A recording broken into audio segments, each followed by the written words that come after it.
Hey guys, I'm Daniel. I was just asked to make a little video for you and tell you a bit about my story and how I came to Krishna consciousness. I'm a German student, 22 years old at the moment. I'm living in Germany, just about to finish my studies. And yeah, last year I've been to New Zealand because I thought all the time during my studies I should go somewhere else, I should discover the world, see some other countries. And I was always attracted to New Zealand. I know it's such an amazing country, it's so beautiful nature. I knew I had to go there.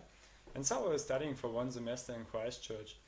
But yeah, actually the study, it was, for me, it was more some kind of excuse. I wanted to go there, I want to have the travel experience, to be outside in the nature, to have my solitude and see that great country. And so I decided to study there. And after studying, I knew I had to use my time to travel. I couldn't go immediately back to Germany. And so I started traveling through the country for 2 months. Yeah, mostly I did tramping. I want to go, yeah, to be outside, to be in the nature. Yeah, as I said, have a little bit of my solitude. And yeah, it was really cool. And actually then, yeah, one really fortunate thing happened to me. Because when I was, yeah, I spent a lot of time outside in some backcountry huts, and so you start thinking quite a lot about your life. A lot of philosophical questions that yeah, came up in my mind, and I was thinking so much about what makes you happy, what's the purpose of your life, and everything. And one day I've been to Masterton. I don't know if you know it. It's a pretty quiet and small town. Actually, I think I was the only backpacker there. I think not many people go there. There's hardly anything to do. And I can't really say why I was there. It's kind of strange when I think about it now. Because I experienced something during my travels that sometimes I just had some kind of a feeling. I think it's coming out of my heart somehow. And I always try to just make my decisions following this feeling, not think too much, just, okay, you've got a feeling you should go there, then just do it. Don't think about it. And it was the same with Masterton. I knew that there was nothing interesting for a backpacker, there was actually absolutely nothing. I think the only thing is the sheep sharing museum, but I wanted to go there. And so I've been there once. It was just after a 5 days tramping trip somewhere in the forest. And yeah, I remember it was a rainy day, not nice weather, so I was just walking through town. I had seen the sheep sharing museum, and then some girl came to me and yeah, talked to me and said, "Hey, yeah, you look like a backpacker." And yeah, she had a book and said she was distributing some books, and so we talked a little bit about yoga and meditation, I remember, and I was really interested.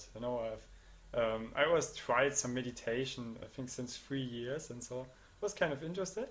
And actually, at the same time, I was looking for some book. I wanted to have something to read in the backcountry arts, so it was really nice to to have that talk. And yeah, the girl, actually, you know her, Munja Rania. I hope that was right. Munja Rania. Okay. She asked me just to say Munja. Maybe it's easier. Yeah, she gave me the Bhagavad Gita and this small book, Chant and Be Happy. And I thought, yeah, sounds pretty interesting, sounds cool. I'm going to read that. And actually, she invited me to come to Wellington if I want to meet her there.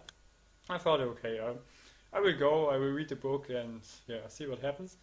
And what happened was really, really interesting, because when I started reading Bhagavad Gita, I think I only read the introduction, I was so amazed. I don't know, it just seemed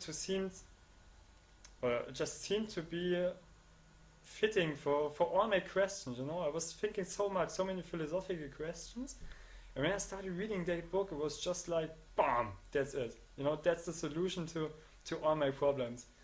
And so I just couldn't stop reading. I spent the next weeks, I spent so many days reading. I had some long nights also out in the backcountry huts and was just reading all the time. And I know this philosophy mentioned there, I liked it so much. It was, yeah, as I said, just a seemed to be a solution to all the problems I thought about. So it was really interesting. So I continued reading all the time. All the time I saw one book where the author Srila Prabhupada was mentioned. I had to look on it and read it, and yeah, and then I read this other book, Chant and Be Happy, and then it was the first time I discovered what the chanting is about, the chanting of Hare Krishna, and so I thought, okay, you should try that. I was always searching for something to do while I'm tramping. You know, the whole day you're walking on some dirty roads, and sometimes it gets boring. You need something to do. And I always wanted to play an instrument, but yeah, I'm not a music person. So I thought, okay, let's try chanting. And yeah, at first I tried it while walking, just chanted Hare Krishna, and yeah, it was actually alright. Didn't felt any special, but was kind of nice. You know, was something to do. And then I started to sit down in the morning, just be a bit more concentrated, close my eyes and chant, and yeah, it was good. And actually, then I noticed something really interesting because I told you I tried meditation before, 3 years before. I was used to sit on my bed in the morning and just try to close my eyes, think of nothing. But yeah, actually, after 10 minutes, it's over. You know, there's some thoughts come in your head, and you can't concentrate anymore. So I always stopped after about 10 minutes. And then, yeah, I always tried to increase my chanting while traveling. And then I noticed one morning I was sitting there, I was chanting. I always tried to chant a little bit more. And when I finished, I looked at the watch and I thought, whoa, you have chanted for almost 2 hours. That's pretty amazing. That's awesome. And then that's when I noticed that's, oh no, such an improvement for me. This chanting, this kind of meditation. I always wanted to do that, and this was my way to experience that, to increase my meditation. And I thought, oh, that's pretty awesome. And so I think now since half a year I'm chanting 16 rounds in the morning. So my life has changed quite a lot. I'm not a party guy anymore. I always try to get up at 5 in the morning and chant my 16 rounds. And yeah, I just feel awesome with it. It's so good. It's, I don't know, I feel my life has improved so much since that. You know, I think each day is, what should I say? I can use each day much better.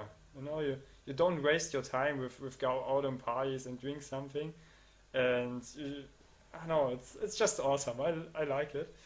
And so actually, when I think back about my trip now, this is, I think, the most fortunate thing that happened to me, that I've been to Masterton, that I met Munja there, and she gave me that book, because that, yeah, had changed my life quite a lot, in quite an impressive way. But yeah, as I said, I love it. I'm so much more satisfied. I'm so much more happy with my life. It's just awesome. And yeah, so I think that's a good point to say, Munja, thank you very much. And yeah, I think the time is almost over. It gets a little bit long. I could talk for another 2 hours, I think. But yeah, maybe if Krishna wants, I'm coming to New Zealand pretty soon. We can continue our talk there. Alright, see ya.